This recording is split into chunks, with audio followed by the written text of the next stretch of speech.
له افغانستانه د امریکایي ځواکونو وتل د جو بایډن نوې پریکړه د سره سم خبرګونونه. ستړي مشي د چټک نیوز ګرانو لیدونکو بشپړ راپورټ خو وړاندې له راپورټ زموږ یوټیوب چینل هم سبسکرایب کړئ.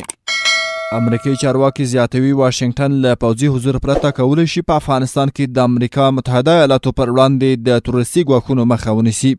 د سپینې مړۍ ویان دی جنسا کې د پنجشنبې په ورځ په واشنګټن کې خبریالانو ته وویل چې دا هیواد د هر ډول ګواښونو په پام کې نیولو لپاره ابزار لري. هغې زیاته کړه د امریکا متحده ایالاتو پر وړاندې ګواښ که له افغانستانه سرچینه واخلي په هغه حد کې به وي چې وکولی شو په هغه ځای کې د پیښې ځای درلودلو پرته مخه ونیسو. زموږ وړتیاوې په تیرو شلو انلسو وروستیو کالونو کې د پام وړ او ډېرې هیله شوي دي. بلخوا د امریکا متحده ایالاتو د ملي امنیت سلاکار جیک سولیوان هم ویلي چې واشنګټن کولی شي په افغانستان کې د ترهګریزو ګواښونو پر وړاندې لاس په کار شي. سولیوان په دې اړه د CNN خبري شبکې سره په یوې مرکې کې داسې وویل: دا یو واقعیت دی. کله چې هلته د امریکا متحده ایالاتو او ائتلافي قواوې نه وي، له ګواښ سره زموږ د مقابلې وړتیا به بدله شي.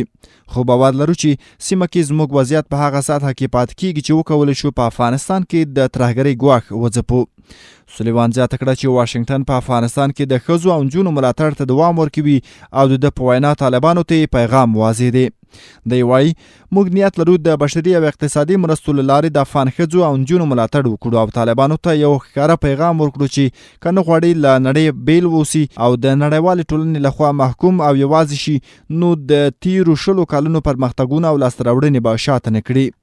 د امریکا متحده ایالاتو ولسمشر جو بایډن د چهارشنبې په ورځ اعلان وکړ چې خپل ټول ځواکونه به د روان کال د سپټمبر تر 11 له افغانستان وباسي.